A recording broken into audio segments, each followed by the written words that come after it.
everyone that is a Knicks Melo fan would be incredibly happy to see Carmelo in the playoffs as a Knick. Facts. At this point in time. And if he's playing a role and doing that, I really can't ask for much more than that. I'm not saying if Carmelo is not the Finals MVP on the New York Knicks in 2023, I will not be happy. I just don't think he has it anymore. Should any team want Carmelo Anthony? Blasphemous. Yes,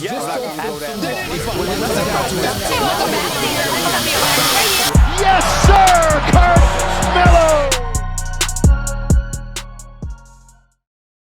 What's going on, everybody? Welcome back to another episode of Control the Narrative, a podcast where we control the narrative that the media creates. If you're new around here, subscribe to catch our weekly podcast on YouTube, Apple Podcasts, and Spotify. And if you're a returner, a subscriber, or better yet, a Control the Narrative member, like this fine gentleman is joining us tonight, we appreciate the members a little bit more, but we appreciate everybody. It's July 5th, 10:55 p.m., and Carmelo Anthony has not been signed to a team yet. There really hasn't even been any real rumors like, yo, Melo's talking to this team or whatever, which we'll get into in a minute. But was thinking about skipping this week because we didn't really have any updates, but we kind of got something really weird today that I don't know if it was TMZ or who the fuck was out there filming in LA. But I'm going to bring on a familiar face and Evan to the show tonight. Evan, how you doing tonight, my guy? Doing great. Great to be back. How about you, Steve? Of course, bro. I'm doing all right. I just told you before. It's been a rough week for me. So, Melo not being signed and all this shit being so up in the air with this KD and Kyrie trade request, kind of putting the fucking offseason on pause. Like, everything is on pause right now.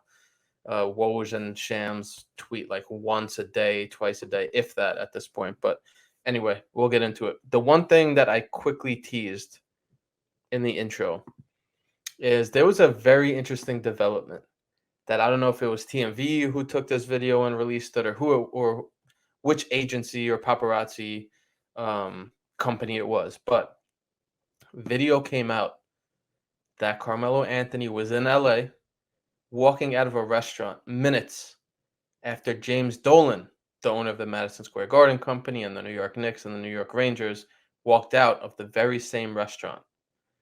And the paparazzi asked Dolan, hey, are you going to sign KD and Kyrie? And he, I think, said, like, I don't know what you're saying. And then they asked about Melo, and he was like, oh, tell Melo I said hello, or something like that.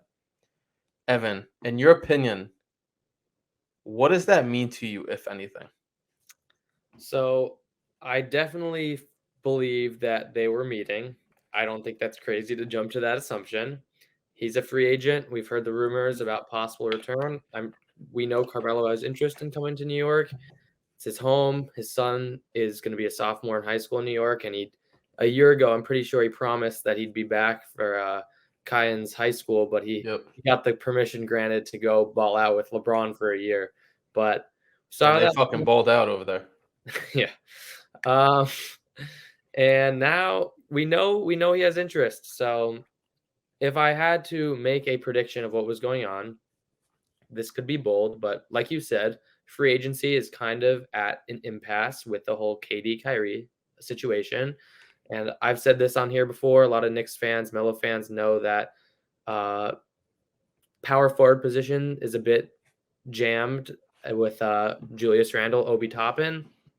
And as you can see, nothing's really happening in free agency until this like KD Kyrie either gets dealt or the drama settles down, because I think teams are going to base a lot of decisions, and players as well, like Carmelo, based around what they if they can or can't get one or both of those players. So if I had to make a general prediction, I think Carmelo has mild to strong interest in returning to the Knicks, and I think he's smart enough to know that he might not be able to play at all on a team with there's a possibility he can't play if there's Randall and Toppin. So I think that he was asking or they were having a conversation about the Knicks' plans for the next few weeks in free agency, and if there's a possibility he could return. But I think there's strong interest there. When I saw that, and I got past the part of, holy shit, is this real? Is this recent? All that shit. The one thing that I started to think about was he didn't meet with Leon Rose, that we know of. He didn't meet with Tom Thibodeau. He met with James Dolan. I'm going to do my Brian Windhorst impression. Why did he meet with James Dolan? I think he met with James Dolan because Carmelo Anthony is finally thinking about retirement. I think that, who knows, we don't know if he spoke to Leon. We don't know if he spoke to Thibodeau. Why would he speak to Dolan? At least publicly, in a public restaurant, whatever the fuck it was. I think it's because he's thinking, I don't think he went up to him and asked him, yo, I want my number retired. How realistic is that? I don't know. I don't know if he's asking James Dolan, yo, can I get a retirement farewell tour? I don't know. But the fact that he even spoke to him during free agency, obviously, has some interest in coming back to the Knicks. That tells me that he's thinking about whether it's 1 more year, 2 more years, whatever the deal is. I don't think it's more than 2 more years. So maybe he went up to Dolan and was like, yo, I want this to be my last year, year 20 in New York. Again, when the whole rumor a couple years ago came out and Brickley was like, Melo wants a farewell tour, Melo rejected and declined that pretty toughly. He was not dealing with that shit. He was not, coming out there and say that one day I want this. He pretty much said he didn't want a farewell tour. But the fact that he was talking to Dolan during free agency, that tells me that he's thinking about whether it's this year or next year or who knows. It tells me that he's thinking about retirement, which to me was like a holy shit moment. Like, yo, like that day is actually going to come. And like, I know everybody says all the time, yo, what are you going to do when Melo retires? I don't know. I don't fucking know. And seeing him talk to Dolan, like, again, we don't know, but the odds that they were in the same restaurant and they left pretty shortly after each other, like, come on, like they were meeting, like you said. Free agency. Yeah, like you said, they were 100% meeting. It's wild to think about that. Like he has to be thinking about retirement. There's no other possibility to me because he was talking to Dolan. And again, whether it's jersey retirement, whether it's, yo, can we do something or whatever the fuck the deal is, I think it has to do with retirement, which is wild to think about. I agree, but I really don't like the phrase farewell tour in regards to Melo because, like you said, he got on ESPN. He's a man of his word. He said to Stephen A. Smith in that hour-long interview, I don't want a farewell tour. He knows what he's capable of. He came off another very high-performing season. He's got more in the tank. If anything, he would say something about privately about how he wants to be a mentor, not a public farewell tour, because I don't really think that's the guy he is. No matter if it was his last year and he wasn't going to get big minutes or not, I don't think the phrase farewell tour would have come out of his mouth. But all right, Evan, how about this? Then if he was talking and just playing devil's advocate, if he was talking about, mentoring the young guys and all that shit, why not talk to Leon? Why not talk to Thibodeau about well, here's what I was going to say. I was going to address that too. Leon was his agent, correct? So I'm sure he has a much closer relationship with Leon, and I'm sure they've talked. I'm sure they could have gone to each other's places. They text, call.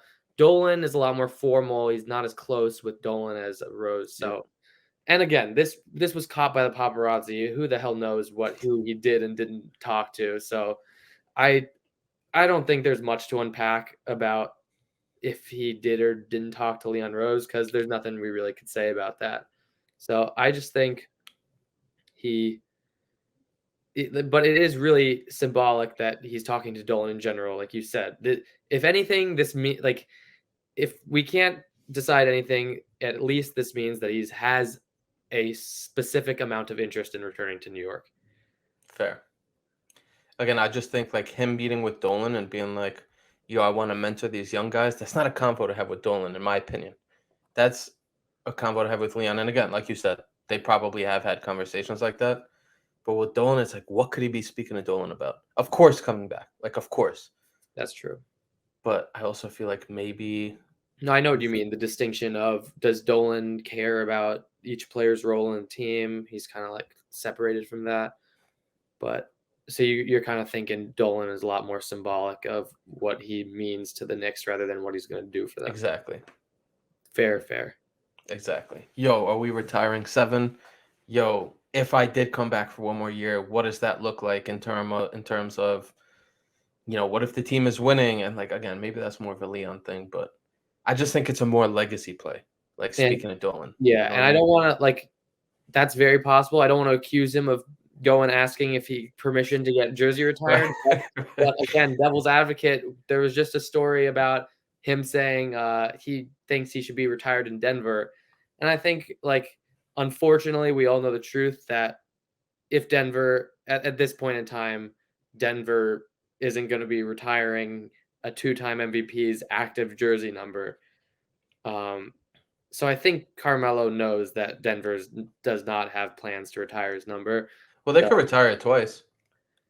They could, but at this point, I mean, if Jokic continues to, like, if Jokic left next year, then yeah, but if Jokic continues at this pace, unfortunately, I don't know. I think they're gonna, like, the fact that they gave a second-round pick Carmelo's number in the first place. You know what I'm saying? And that he turned into a 2-time MVP. Like, come on, bro. Fucking I don't think he should have won it this year. I think Embiid should have won it, but I think it was arguable. Anyone who said it was a blowout either way, fair. Anyone who thinks it's close is right. Fair. All right, let's get to the big story of the offseason. KD and Kyrie requesting a trade. Two of the preferred landing spots reportedly for both of them. KD apparently wants to go to Phoenix, and Kyrie apparently wants to be a Laker. So if that happens, would you rather see Melo in Phoenix with KD? And obviously they would have to trade some pieces. So Bridges might be gone. Cam Johnson might be gone. They're going to trade a bunch of picks.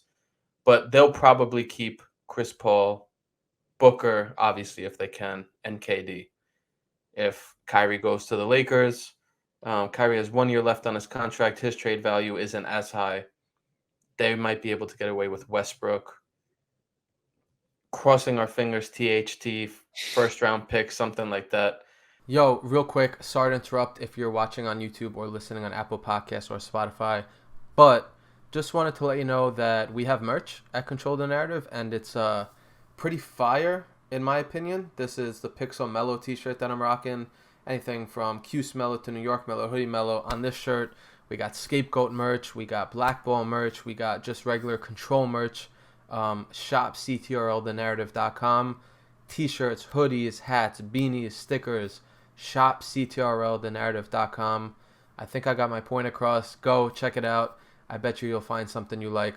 Appreciate the support as well. Obviously, the merch sales help us fund these podcast episodes that we get to record every single week. So appreciate you. And back to the show. So in those case scenarios, obviously we don't know what the trades would look like. Would you rather see Melo team up with CP, maybe Booker and KD in Phoenix, or run it back with Kyrie, AD, and LeBron with the Lakers? Really a tough question. It's so many hypotheticals, and as Melo, Yes. I think we're all kind of sick of having the stress of wondering if he's going to even get his opportunities. If I had a gun to my head, I'd probably say run it back with the Lakers. You made this point on a podcast a couple weeks ago. It doesn't look the best to be 6 teams in 7 years, or I believe something like that. Yep. If you were to join a new team, I just, even though we were disappointed with his minutes, his role this year, I still think it could have been worse. Like, I don't really know enough about Phoenix's system to have the confidence to send him there in year 20 and what could possibly be his last year. Year 20, damn. Yeah, crazy. But he's built somewhat of a foundation in LA. Staples Center loves him. Still, the Lakers don't have that much depth at the 4 and 5 spot. So if Davis could man up and agree to play center to try to win some games, Carmelo should still be the starting 4, even though he wasn't this year, but he should still have his power forward role cut out for him. Some more shots are going to open up with Malik Monk on. I don't think Lonnie Walker takes as many shots as Malik Monk does. THT hopefully gone in this scenario. Can't stand him. And Russell Westbrook's gone.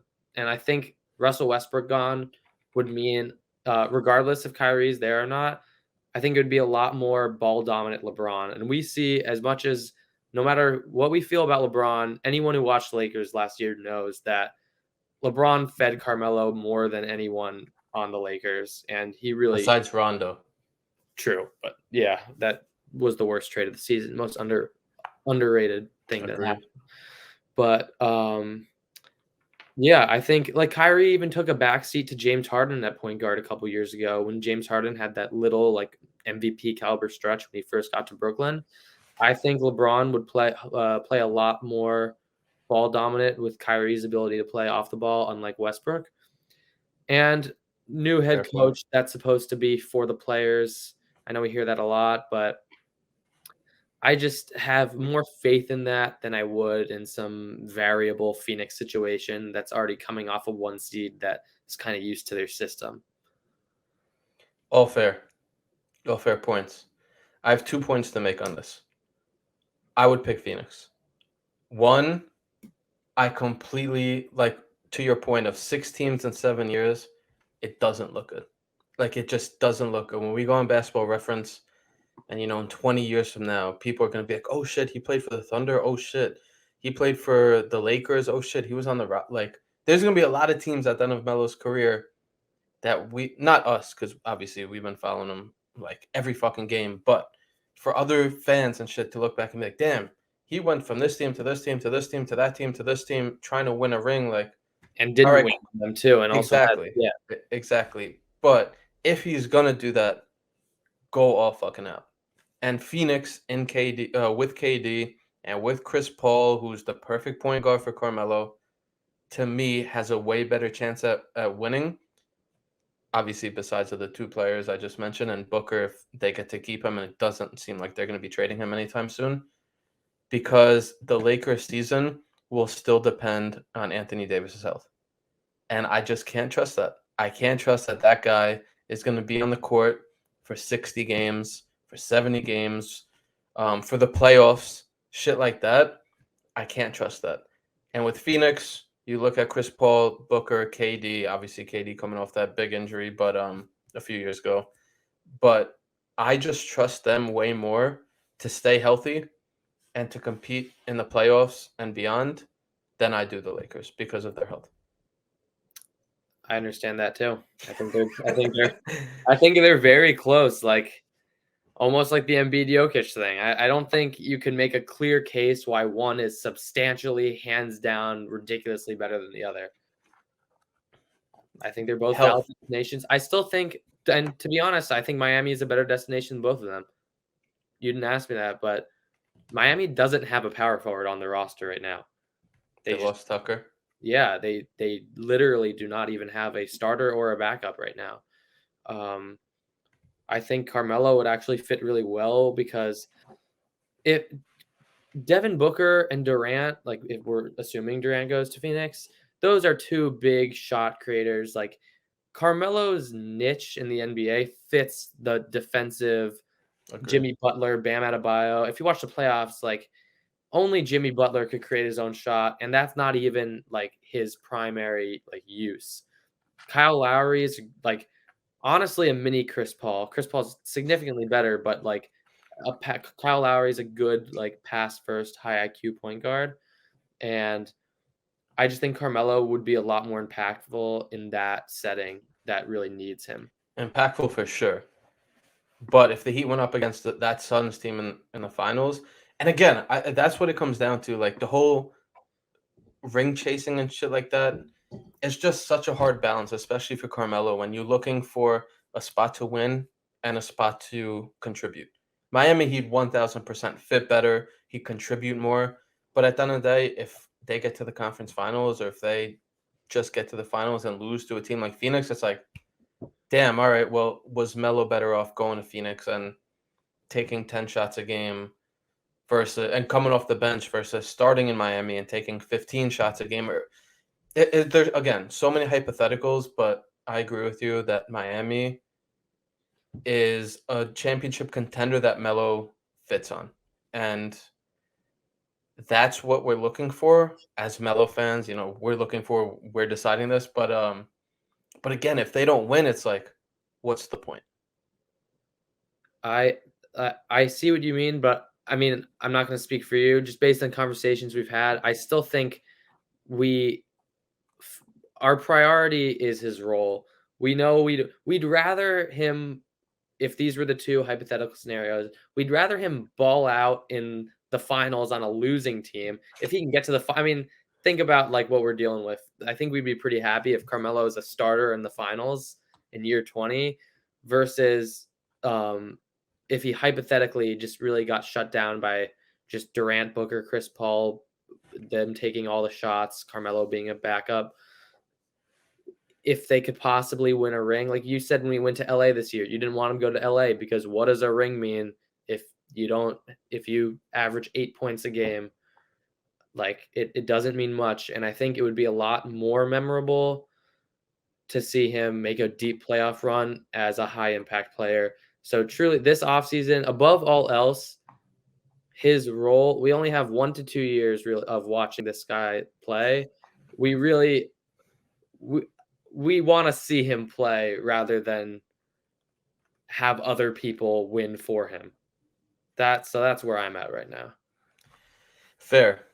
It's a decision. It's an opinion that I feel like Melo fans are truly split on. They are, yes. I really feel like it's close to 50-50, where 50% of us are like, yo, fuck it, just go get the ring, put up 10 points a game.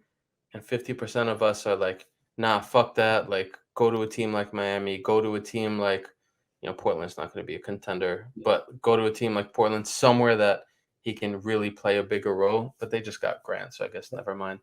I mean, we have people in our Discord talking about the Warriors, going to the Warriors. And yeah, I know I know he could fill the Otto Porter role, but is Otto Porter, I know people like really liked him in the moment. He had some good plays in the finals. Is Otto Porter really going to be remembered for his ring in 2022 as part of the Warriors dynasty?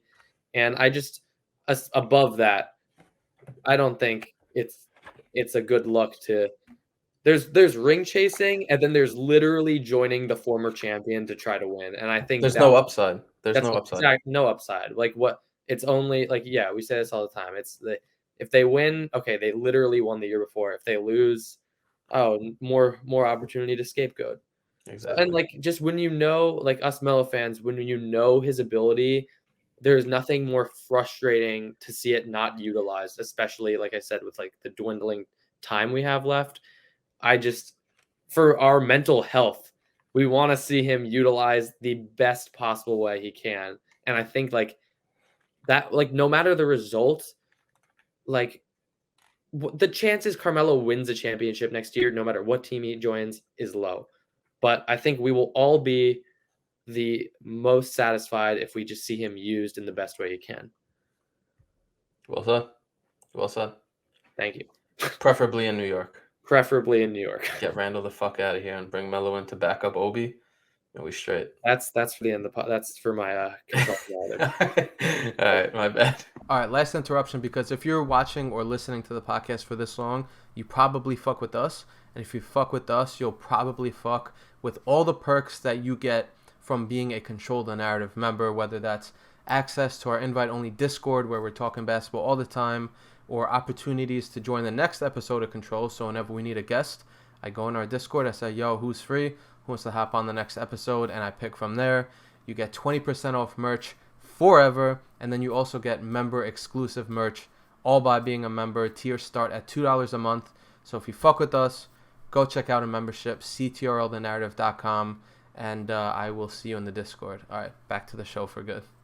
Okay, so free agency, almost a weekend.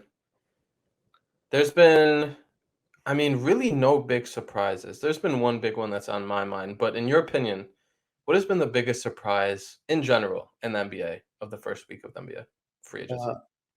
I think this might be what you were going to say, but I'm going to go with the Gobert move. Yeah. More specifically, Gobert's return value, which I think a lot of NBA fans found surprisingly exorbitant. just, I believe, 3 unprotected firsts, which is already more than DeJounte Murray, 25-year-old point guard's return, an additional top 5 protected pick, and then like Jared Vanderbilt, who's not a bad, pretty young guy. No, And, and then the first round pick this year, that the guy oh, that they and drafted. yeah, another 5 first-round I don't picks. think they traded Vanderbilt. They did trade Vanderbilt. Are you sure? I'm positive. Okay, I don't think so, but Let's if look. you're positive, I trust you. But it says Minnesota Timberwolves right here on Google, so. I mean, they don't usually do. Because I could have sworn I remember him like in the projected lineup for the Wolves with Gobert and Towns. I definitely read it somewhere. I apologize if that was a wrong source. Okay. Okay, well, we'll get back to that. Regardless, You're right. You're right. You're right. They dealt him. Yeah, you're right. My Yeah, bad. you're good. So, and that's, I think, another solid piece. He's not a bad player. I mean, he's a backup 4 in a lot of good teams. But that the significance of that is so like hard to like realize the significance, because that impacts the Durant market so much. Because if I'm a opposing GM, I am not getting a return for Durant that is equal to or less than Rudy Gobert's return. Yeah. But how many teams could offer something more valuable than 3 unprotected firsts, a rookie, an additional first round pick, top 5 protected, and a couple young guys?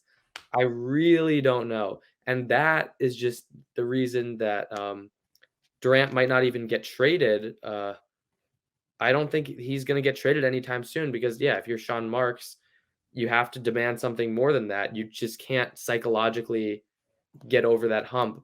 And they don't have to trade him. They don't. And Kyrie opted in, and they, like we saw, they're making win now moves, and they don't have their picks because they traded them all for Harden. So they signed TJ Warren, extremely underrated signing. They traded a first round pick again for Royce O'Neal, which is not something that a rebuilding team is going to do.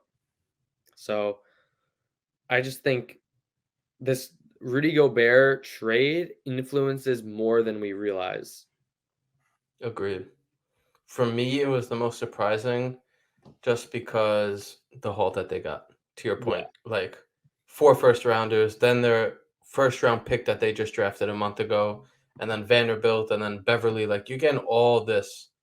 Again, we know Gobert is great defensively. Like, there's no denying that whatsoever, that he is a defensive anchor. He can, carry the defense way, like I compared to Tyson Chandler, but even way better than Tyson Chandler did when he was in New York. Just all the things he does on that end. But man, like, there's a lot of years and a lot of money left that Minnesota has to pay him. I think he's going to make over $40 million in a couple of years when he's going to be in his like mid 30s too. Like, yeah, he's getting paid a lot of money. And to your point, just how it affects everything else. The Durant deal, 100%. Also the Kyrie deal. Like, again, Kyrie's trade value not nearly as high as those two guys because it's 1 year and because you don't really know what you're going to get out of him in terms of games played. But when he does play, we all know, to quote Stephen A., dude is fucking box office. But it just came out of nowhere. I think the Towns and Gobert fit. It's really weird. You got 2 bigs. One is really, really good offensively. One is really, really good defensively. It's weird.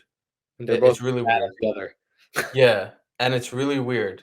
I don't know how they think that is going to work, but a lot of people said that, including me, with Chris Paul and James Harden in Houston, and that worked out pretty well. So I just thought it was weird, and it didn't add up to me. But again, Minnesota's going for it, so Yeah. we'll see. To their credit, I think there's a lot of potential there. I mean, a starting lineup that has D'Angelo Russell, Anthony Edwards, Karl-Anthony Towns, and Rudy Gobert. That So weird.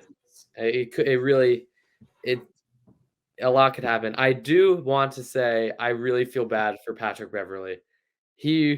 Man was crying like he won his first three-peat after the play-in win, and then they just shipped him out. It's a tough business, but that was a little sad to see. Wild shit, man. Literally, those highlights were on repeat that whole fucking day and there was a lot said about Patrick Beverly telling Steph, yo, the last 5 years were yours, the next 5 years are mine, and he got traded like 5 times in the next 5 years. Some wild shit like that. So he's not entirely wrong. Yeah. So, so wild shit, man. Wild I shit. also with Bevan. do want to make note the DeJounte Murray trade. That was a very underrated pickup for Atlanta for really not getting rid of their lineup only added. They didn't really subtract for an all-star point guard. I mean, they traded first round picks. No, I'm just saying for the rotation going forward, Yeah. like they're just building, like they're Yeah. not substituting.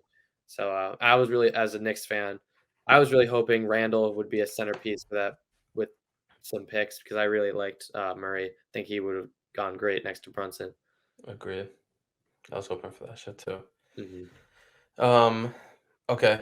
We kind of went over what we're hoping for, but now let's talk about what we think is going to happen.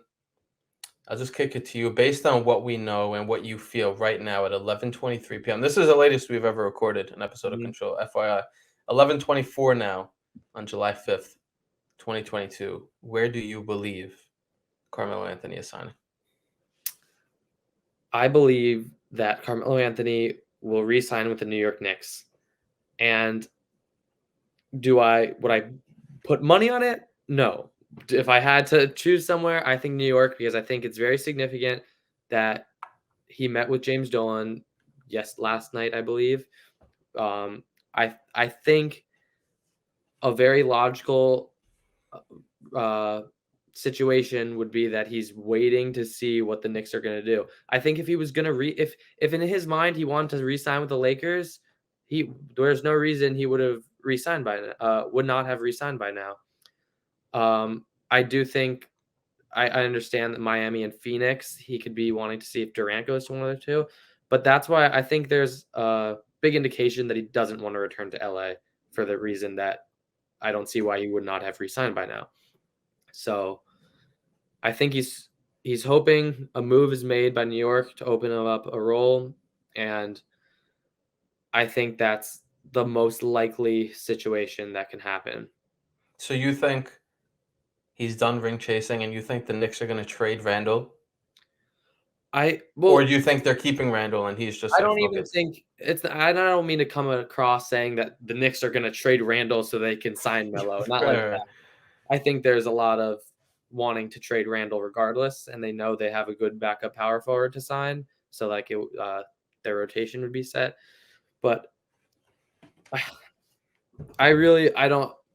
It's hard to say if both players are still on the team, if Carmelo would be interested, because like we don't know what he wants. I don't know if he's. I really don't know if he's comfortable just being a mentor on the Knicks, because I truly believe he wants to still. He wants to use his capabilities one more year. I don't think he was ready to just like if he came to New York with Randall and Obi Toppin, he's essentially retired, if that makes sense. Yeah.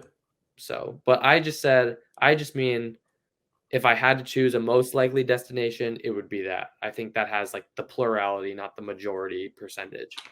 Fair. I'm going to disagree with you. I think in my gut, I don't want this to happen, but I think in my gut, he re-signs with the Lakers. So why do you say he has not done that so far? Because he's waiting on Kyrie. So do you think he would not want to re-sign with Westbrook? I believe that if KD and Kyrie are not traded, I think there's also a chance he goes to Brooklyn. But I think the Nets organization is just so sick of Kyrie that because at this point it's a dance between the Nets and Lakers. They're playing chicken. It's the Lakers know that Kyrie wants to come to LA. The Nets know that they don't want Kyrie Irving on their roster again on opening day. So it's really like, who's going to budge first? Are the Lakers going to be like, fuck it, here's an extra first-round pick? Are the Nets going to be like, fuck it, we'll take Westbrook and THT and one first-round pick or whatever the deal is? I don't know what the deal is. I think that Melo is waiting on that because I think he knows that if they run it back in LA as currently constructed, they're not real championship contenders. And if you substitute Russell Westbrook for Kyrie and Anthony Davis stays healthy for the majority of the year, which you cannot count on whatsoever, I think he thinks that team has a chance to win a championship. I don't want it to happen. I can see Phoenix if KD goes there. I can see Miami if KD goes there or not. and I could also see the Knicks. But the reason I do not think the Knicks, again, even with the Dolan thing and all this shit going on, is because I think if they were gonna move Randall, they would have moved him by now. I don't really think much is dependent on the KD and Kyrie situation in terms of the Knicks moving Randall. And you really I remember on the first day of free agency and maybe draft night, there were like some rumors where the Knicks are talking to teams about Randall, but I think they would have gotten it done by now. I don't think that it's something that like in a week the Knicks are going to trade Randall. I think they would have done it by now. And I don't see Melo going there, like you said, just to retire just yet. I do agree. He can't go there, or he would not want to go there with both of them. And I have a couple responses to that. One, I just want to get out of the way. Brooklyn, as currently constructed, they have a backup 3 and 4 in O'Neal and Warren. So I don't even know where Melo is. Like I also assume Kyrie is going to be traded. I don't know what else will happen with that. But right now, the Nets lineup, if nothing changed, would be Kyrie at the 1, Seth Curry at the 2, Durant, Simmons, Claxton, right? And then backup, they have Patty Mills, Joe Harris, TJ Warren, Royce O'Neal. Royce O'Neal was brought back or was traded for a reason. He's going to get a lot of minutes. And then fill in some backup center. They just like TJ Warren's a solid player. I don't know what he's going to be like after missing 2 years, but we saw he played 4 games in 2 years. Yeah, but if he's still, I mean, he averaged like 19 in Phoenix before even the bubble outburst. Like he's a good player. If he can hold it together, I think the Nets kind of have their lineup right now. So that's why I don't see him going to Brooklyn. And I just think that like he really like to take that big a gamble to know if you'll even get played or not to go to the Nets, and when you could just gamble on if you're going to play with the Knicks, that just doesn't really make sense. And then I don't think he's going to Brooklyn. Just throwing that out there. Okay, but I think he's just waiting. Yeah, and I just disagree with you on the fact that how you say you don't think the Randall trade is impacted by the KD trade because, for example, again, Miami, they don't have a power forward. If I'm Pat Riley, I think Julius Randle is another like guy who could like get his own shot if he's not like the complete focal point of the offense when he's getting like double and triple teamed. So I think Julius Randle is another good fit for Miami. But Miami's extremely win now. They're going for Durant. So why, if Miami thinks they have a shot in the Durant sweepstakes, why would they trade those pieces or any pieces for Randle before knowing if they could get a better player or not? So I just think those situations count for a lot more. And I'm sure there's another team that I could think of if I tried that would be in a similar scenario. So I really do think that's the reason we're seeing one Woj tweet a day and one Shams tweet a day that it sucks. It really does. It's been an awful free agency. But so yeah, I just that's why I kind of believe that it has an impact. Fair. That's all fair. I just think again, I don't know. It's just my gut feeling. I think that if Kyrie finds his way in LA, that I just have a weird feeling Melo's going to stay, and I don't want it to happen. But I think that's for me. That would be the second most likely. I give you that if Randall and Toppin remain on the Knicks, I think LA is the most likely destination. So I guess it was just I can't really gamble on whether or not other teams. Fair. I don't know what they value Randall. I don't think he's a negative asset. I think it's ridiculous that if other teams were to value him at that, but it is an unfortunate truth that Randall's trade value is probably the lowest it could possibly be, and I think he's probably like undeservingly low because at the end of the day, he's a good basketball player. So, fair, yeah, man. Let's just hope that Miami misses out on KD, whether he stays in Brooklyn or goes to Phoenix. That the Knicks trade Randall over to Miami or any fucking team. I don't even care what we get back. And we can see Melo in blue and orange because, again, last thing is last year, I was pushing hard for Melo to come back to New York because they were the 4 seed. They were just coming off a great season. I was like, all right, shit. You add Melo to that team, and they really needed scoring and someone who can create their own shot in the playoffs.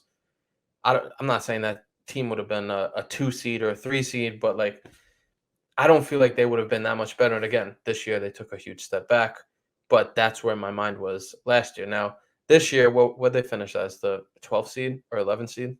12, I believe. 12. They finished as a 12 seed. Now it's like, what best case scenario? You get what, 5th seed, 6th seed at this point, and you get knocked out first round. So again, man, I've spoken enough about how I feel about rings. It would be great.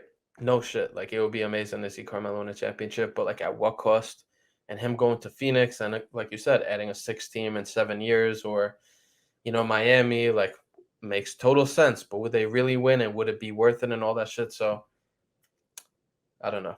We'll see what happens. I think But best case scenario as a Knicks fan, for me, I'd not like a Rudy Gobert trade all of your unprotected first, but trade a young guy and a couple picks and try to make an upgrade maybe to the 2 spot. Like I was saying, for this, I put it in the Discord. I think a trade centered around Julius Randle for Tyler Hero and taking back Duncan Robinson's extremely negative contract, I think that makes a big upgrade to the 2 spot with Tyler Hero. And maybe if you like throw in quickly or something and kind of just like upgrade him there. I mean, as a Knicks Melo fan, I like that's the ultimate scenario. yeah, Trade a power forward in a upward direction to try to make your team a little better. Hope that Brunson develops, whatever new player develops, and the young guys just get better. And then, yeah, I mean, I know you said best case scenario is a 5 or 6 seed, but I think everyone that is a Knicks Melo fan would be incredibly happy to see Carmelo in the playoffs as a Knick facts. at this point in time. And if he's playing a role and doing that, I really can't ask for much more than that. I'm not saying if Carmelo is not the Finals MVP on the New York Knicks in 2023, I will not be happy. So, like, I think that's where I'm at this point in time. That's fair. And who knows? Maybe Melo talked about hanging that 7 up in the rafters. Again, I'm just pulling that out of my ass. Absolutely no idea. And Melo probably wouldn't do that, but that'd be kind of cool to top all that off. It would. And I think you'll be regardless of last night's dinner. I hope so, bro. Yeah. All right, Ev. Thank you for joining this late-ass episode on last-minute notice. This kind of weird-ass episode. Again, I was thinking, all right, cool, we're going to record Tuesday. We'll know where Melo has went by then. I remember our guy Velo tweeted me and was like, yo, Melo's going to take his time. I think he'll do Friday. I'm like, he really likes to take his time. I think he'll do Sunday. Here we are, Tuesday night, almost midnight, going into Wednesday. And again, didn't know KD and Kyrie were going to request the trade. But before we bounce and before I let you go, you know the deal. I'm going to let you control a narrative. It doesn't have to be Melo related. It doesn't have to be basketball related. It doesn't have to be sports related. So if you got one, I will give you the floor and let you control the narrative. All right. So I kind of thought of this one mid-podcast because I ended up talking about the whole Randall trade. But what is up with this whole tampering policy in the NBA? Because I'm hearing that the Knicks are going to get punished for the whole Jalen Brunson shenanigans. But did Woj not tweet 20 times at 6:01 p.m. as soon as free agency opened up? So can you explain to me how teams can have already made agreements before the period of making agreements begins and that would be regarded as not tampering?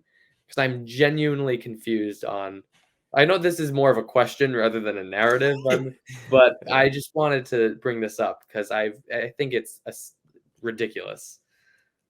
Makes zero sense. I think it's literally just Cuban and the Mavs being mad, which is fair enough. I'd be mad too, especially if the Knicks hired, Brunson's dad as an assistant coach and things. But like, you can't stop someone from talking to their dad, can you? So I don't know. It doesn't make sense. And again, it was no secret that the Knicks were going after Brunson for weeks and going to the Mavs playoffs games and shit. So I don't have an answer for you. But if there are any members of the NBA watching this or anything like that, please, Mark Tatum, whoever is watching this, let us know. Drop a comment in the YouTube comments and let us know what makes the Knicks tampering, but the other 14 teams who signed someone within 4 minutes of free agency starting not tampering. So I don't really know the answer. It's weird, but that's a good one. That's a good one. All right, Ev. Thank you for your time as always, my guy. Hopefully by next Tuesday we'll know where Melo's going. Because again, this KD and Kyrie shit has just put everything on fucking pause, where we're literally just waiting to see them go off the board, and once they go off the board, a lot of dominoes will start falling. But I appreciate your time as always, my guy. Great being here. Stay mellow, baby.